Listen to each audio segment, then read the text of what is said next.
decir así, X y en Z se comporta la partícula como si tuviese un movimiento rectilíneo uniforme, es decir, su velocidad es constante y su aceleración es cero. En el eje Y, que es el vertical, llámese como se llame, pero en este caso, si el eje Y es el vertical, la partícula en ese eje se comporta como si estuviese uniformemente acelerado, y de hecho lo está, porque tiene una aceleración constante. La aceleración constante se llama gravedad. 9.81 metros sobre segundo, 32 pies sobre segundo cuadrado, 386.4 pulgadas sobre segundo cuadrado. ¿Okay? Bien. Si el problema nos permite eso, si no, tenemos otra herramienta, que es descomponer el movimiento en su componente tangencial y en su componente normal. ¿Okay? La aceleración entonces tendrá dos componentes. Sabemos que la tangencial es el cambio de la velocidad con respecto al tiempo, y que la normal apunta hacia el centro de la trayectoria curva y es igual a la velocidad al cuadrado sobre el radio de curva. ¿Okay? Si tenemos esos dos módulos, podemos sacar el módulo total de la aceleración, y si tenemos esas dos componentes, igualmente son dos componentes, podemos sacar la resultante, que sería la dirección y el sentido de la aceleración absoluta. Cuando una aceleración es cero, en una trayectoria curvilínea, la aceleración es cero,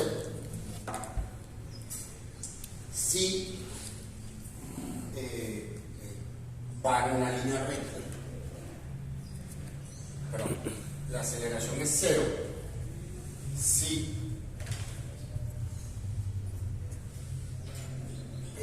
la velocidad es cero, obviamente, y si el radio de curvatura es infinito, que pasa en un punto de inflexión o en movimiento rectilíneo.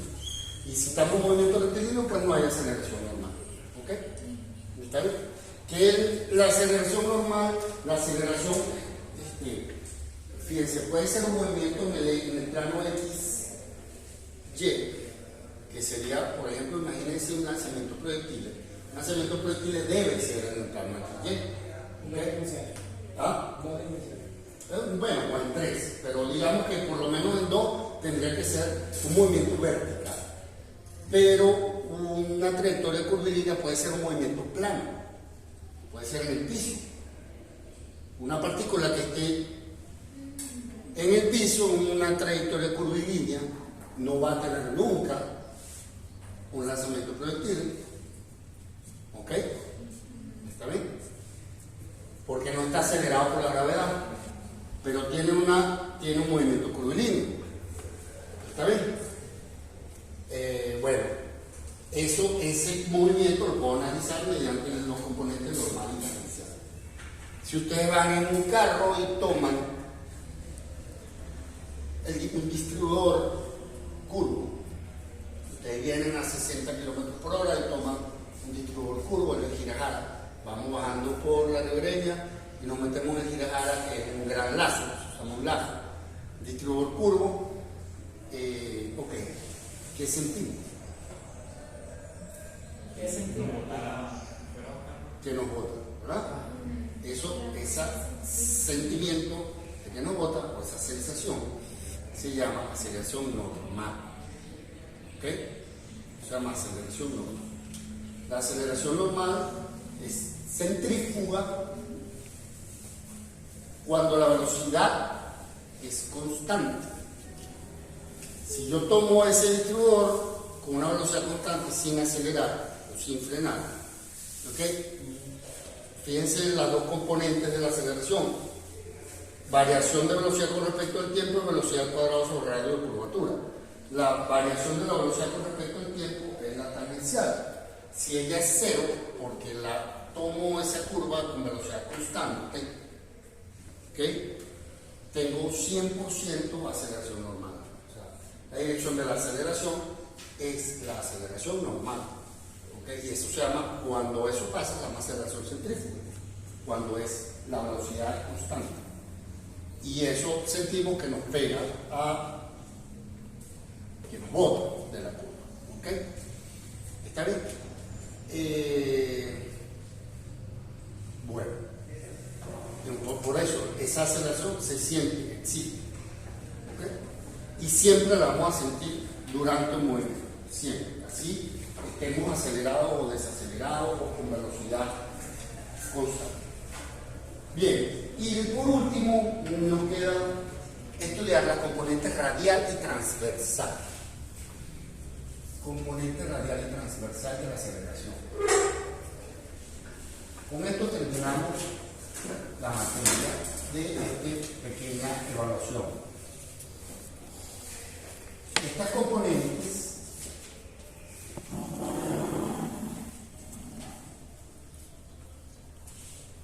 algunos ejercicios, algunos problemas son dados a través de las componentes radial y transversal o coordenadas polares. Bien.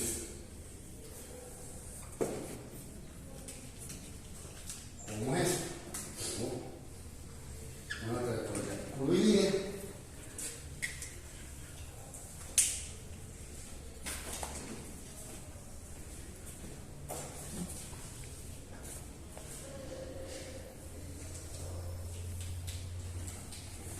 Tengo una trayectoria curvilínea y yo debo definir el movimiento. Pues resulta que ese movimiento me lo están dando a través de unas coordenadas de la partícula. Esto que está aquí es el vector R, que es igual al módulo del vector por un coseno director, un vector unitario. Y ese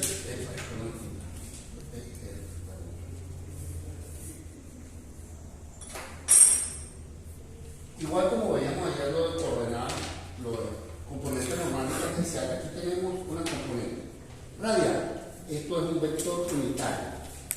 Vector unitario me indica simplemente dirección. ¿Dirección de quién? De el vector posición. ¿Ok? Una componente radial y tengo una componente transversal igual, un vector unitario transversal unitario que me indica dirección de la curva. Dirección de trayectoria. ¿Ok? ¿Está bien? Bien. Esto no está definido totalmente si no tenemos un ángulo. ¿Okay? Entonces, cuando el problema me lo da en coordenadas polares, las coordenadas polares son R y θ, para definir la posición de una partícula, en este caso, fíjense que si yo solo defino R,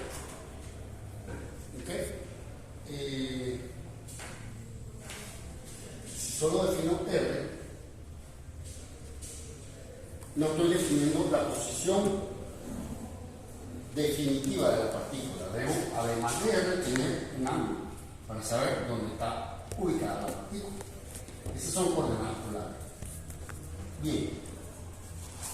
Tengo coordenadas de posición polares. Si esto me lo están dando así, yo debo analizar los problemas de esta manera. Estos problemas son bastante característicos porque lo podemos identificar fácilmente. ¿Okay? Cuando es componentes rectangulares y normales tangenciales, de repente yo lo decido por dónde ir. ¿Okay? Un problema no te va a decir hágalo con sus componentes normales tangenciales, no les va a decir eso. Un problema les va a decir encuentre radio de curvatura, por ejemplo. Entonces ustedes saben que deben irse por eso, deben encontrar la aceleración normal, que es la ecuación que me relaciona velocidad al cuadrado sobre radio de curvatura. ¿Okay? Entonces por ahí van los tiros. Pero también pudiese pensar en hacerlo con coordenadas rectangulares y no estaría mal. O sea, ahí ustedes tienen que decidir. Pero estos problemas son básicamente muy fáciles de identificar con el simple enunciado, porque le van a dar coordenadas polares, le van a decir Fíjense, esta R es una función del tiempo y esta tita es una función del tiempo. Esta partícula se está moviendo en esa trayectoria azul. O sea que cada segundo R es diferente y cada segundo tita es diferente. ¿Okay? Cuando está aquí, R es otro y tita es otro. Entonces R es función del tiempo, tita es función del tiempo. Entonces ustedes le van a decir, un movimiento de una partícula se define por la relación, por ejemplo, algo así. R igual a tanto t cuadrado menos t al cubo, y tita, por t al cuadrado, por t a la menos 8, tal. Entonces eso es muy fácil de identificar para ustedes. Y cuando eso se lo dan por ordenar por arriba, ustedes se ordenan por aquí. ¿Okay? Y esta es la manera quizás más sencilla porque es como una receta de cocina. Hay que pensar menos en la onda. ¿Okay? Fíjense, bien, tenemos esto y vamos a hacer algo muy similar a lo que hicimos ayer. Si yo tomo, estos son mis dos vectores unitarios.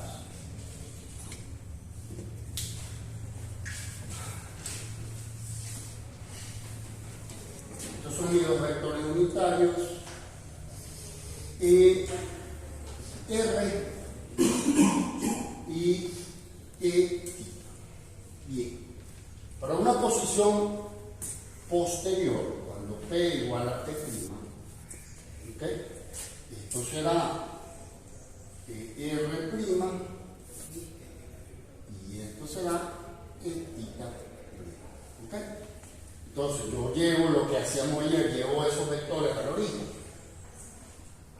los pongo a unirlos los uno por su cola. Obtengo algo parecido a esto, no es igual, pero obtengo algo parecido. Esto sería R', esto es θ', y esto ¿quién es? Delta, delta θ, y este mismo es delta θ, ¿correcto? No es igual. Bien. ¿Qué es esto que está aquí? ¿Y qué es esto que está aquí?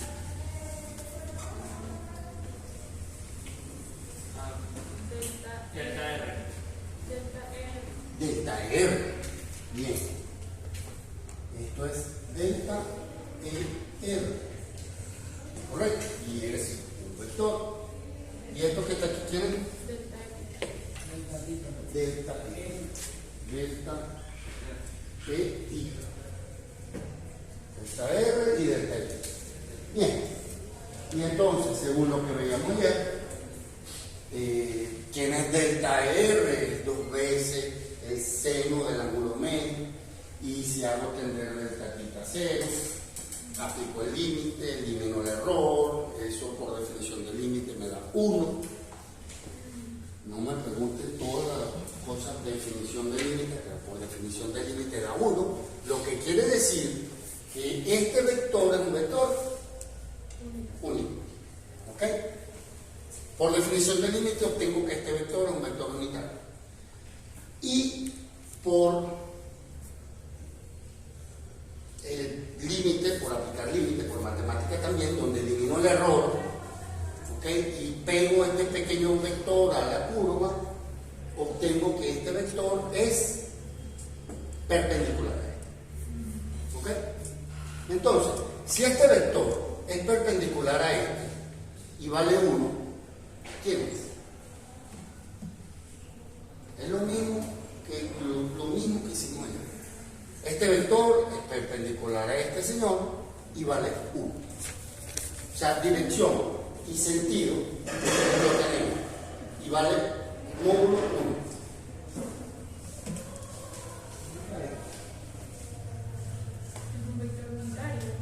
Si yo aplico el límite, hago tender θ a 0, el delta θ a 0, elimino el error de la curva, obtengo que la derivada del vector ER con respecto a quién, a θ, es igual a quién.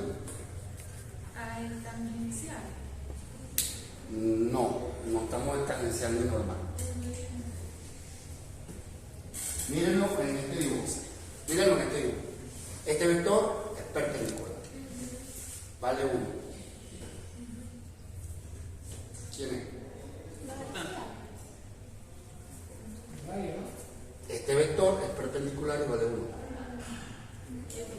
Este vector es perpendicular y vale 1. Entonces, ¿quién es esto? Ética. ¿Lo vieron? Ok. Ahora, eso lo estamos haciendo para R. ¿Qué pasa si lo hago para etita? ¿Quién es esto? Derivada de etita con respecto a tita. Este vector es perpendicular a etita y vale 1. Pero va en sentido contrario. ¿Lo ven? Sí. ¿Sí? Ok. Bueno, ya tengo esos señores, ya hice mi parte matemática, ahora vamos a la parte física. Vamos a definir velocidad. Tenemos definida posición, ¿con quién? Con R y tita. Ahora vamos a definir velocidad. ¿Quién es la velocidad? Los oigo. Velocidad.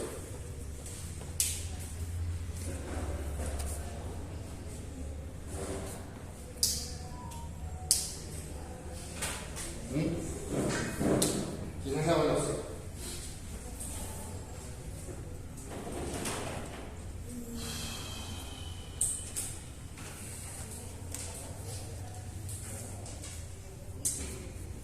Sencillo, no es nada difícil. Es la derivada De R. de R. ¿Ok? Pero este es el módulo. Es la derivada de N, del vector. Entonces, es la derivada de R por el R con respecto a quién? Al tita. Perfecto. Menos mal no me dijeron a ti. Perfecto.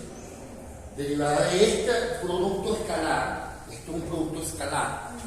Producto punto con respecto al tiempo. Bien, vamos a derivar eso. Derivar el primero, punto, el segundo sin derivar, más el primero sin derivar, punto, el segundo sin derivar. Entonces, esto es igual a derivada temporal, si es temporal le podemos poner un punto, del primero por el segundo sin derivar, ¿verdad? Más el primero sin derivar por la derivada del segundo sin derivar. Chao. Vamos bien ahí. Ahora,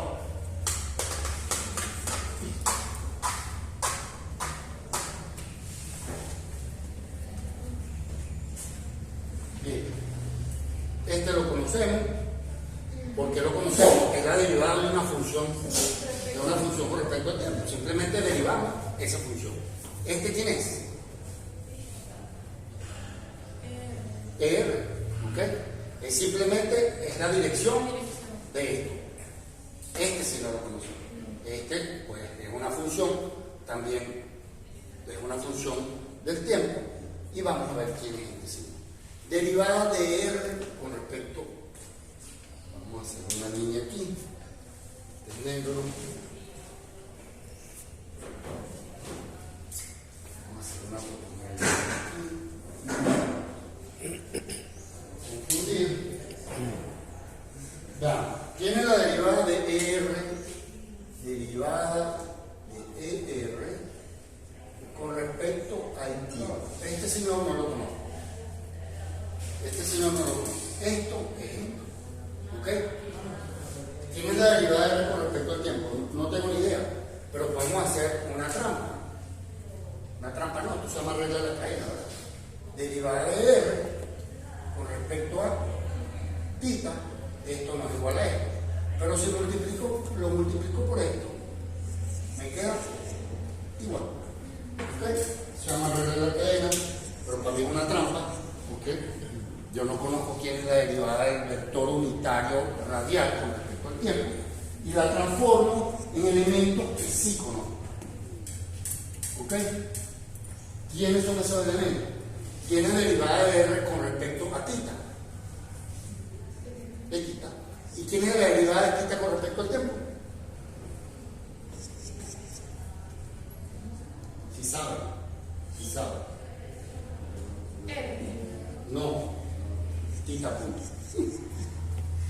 qué? Porque θ es una función del tiempo. Son coordenadas polares. R es una función del tiempo y θ es una función del tiempo. Se lo dije cuando arranqué el dibujo. ¿Ok? Entonces, esto se transforma en Eθ, o sea, en θ punto por Eθ. ¿Ok? Sustituyo. Me traigo esto para acá. Y encontré entonces que la velocidad en sus dos componentes. Primera derivada R por R más R por θ punto por Eθ. Listo. Así está la velocidad en sus dos componentes. Radial y transversal. ¿Cuál es la dirección de esta señora?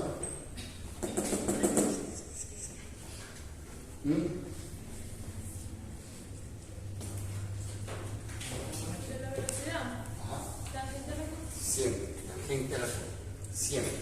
No importa si estamos trabajando en coordenadas chinas o en coordenadas aztecas o en coordenadas hawaianas o como se llame, la velocidad es tangente a la trayectoria. Por lo tanto, estos dos componentes son tumbando esta línea, este vector amarillo para acá y este vector amarillo para acá. ¿Ok?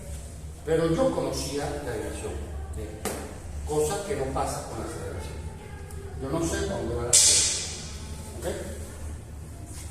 ¿Cómo saco la aceleración ahora? Ya está definida la velocidad. Esto es una fórmula, por eso le digo, es más receta de cocina. Esto es una fórmula para coordenadas polares.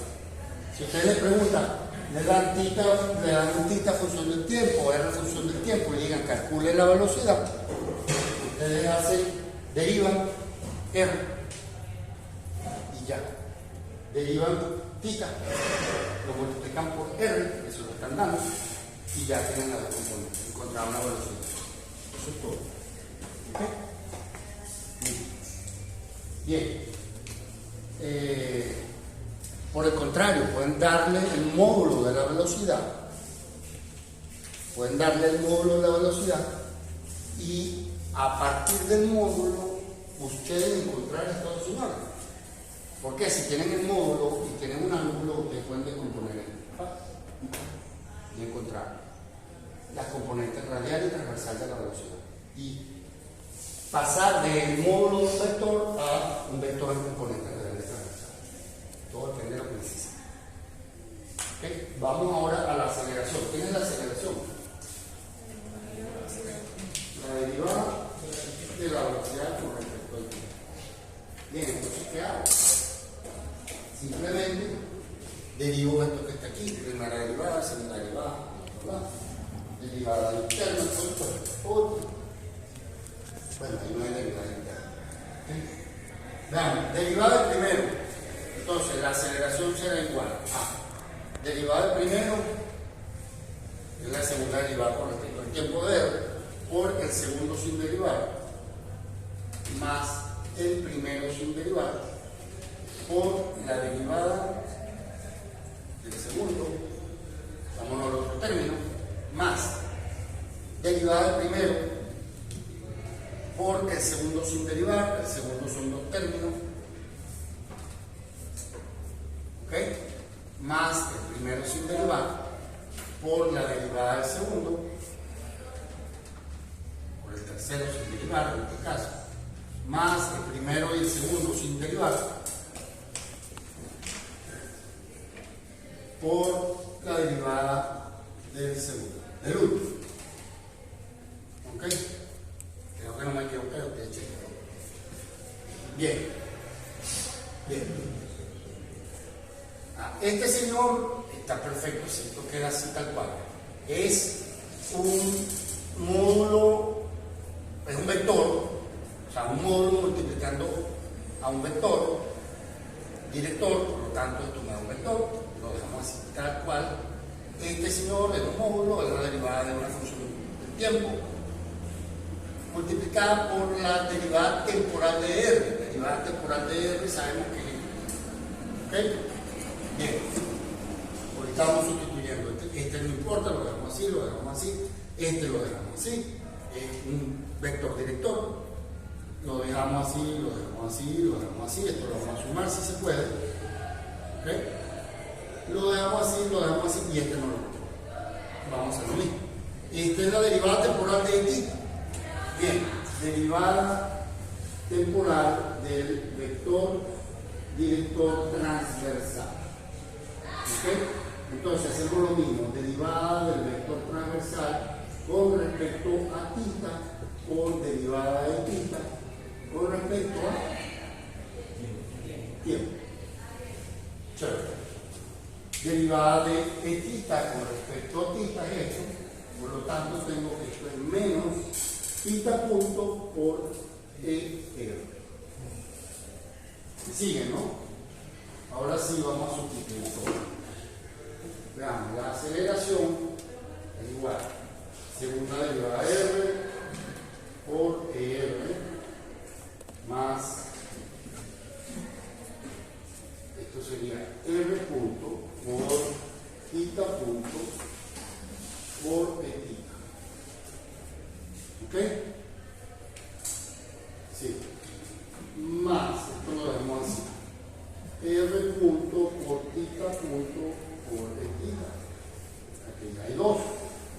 Más R por θ2 punto por θ. Y este lleva menos R por θ punto al cuadrado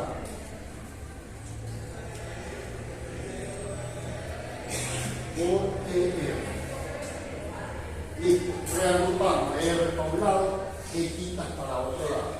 Y obtengo el valor o el vector de aceleración, mejor dicho, que sería R2 puntos, menos R por θ punto al cuadrado. Todo esto es el módulo de lo que la dirección transversal radial, no. Ese es el módulo de la dirección radial de la aceleración. Ahora, el módulo de la dirección transversal será más 2 veces R punto por θ punto más R por θ2 punto. Y este es el módulo de la componente transversal de la aceleración. Y esto es una fórmula que no tienen que hacer ni comprobar cada vez que vayan a resolver un problema. Si ustedes tienen las coordenadas polares, R y θ, derivan R una vez y 2 veces, derivan θ una vez y 2 veces, sustituyen y ya. ¿Ok? Así de sencillo. Es así de sencillo. No. Todos los problemas son diferentes, en algunos casos tendrán que pensar un poquito más, pero estos son los problemas donde menos hay que pensar. ¿Okay? Bueno, vamos a hacer corrido. ¿Alguna pregunta?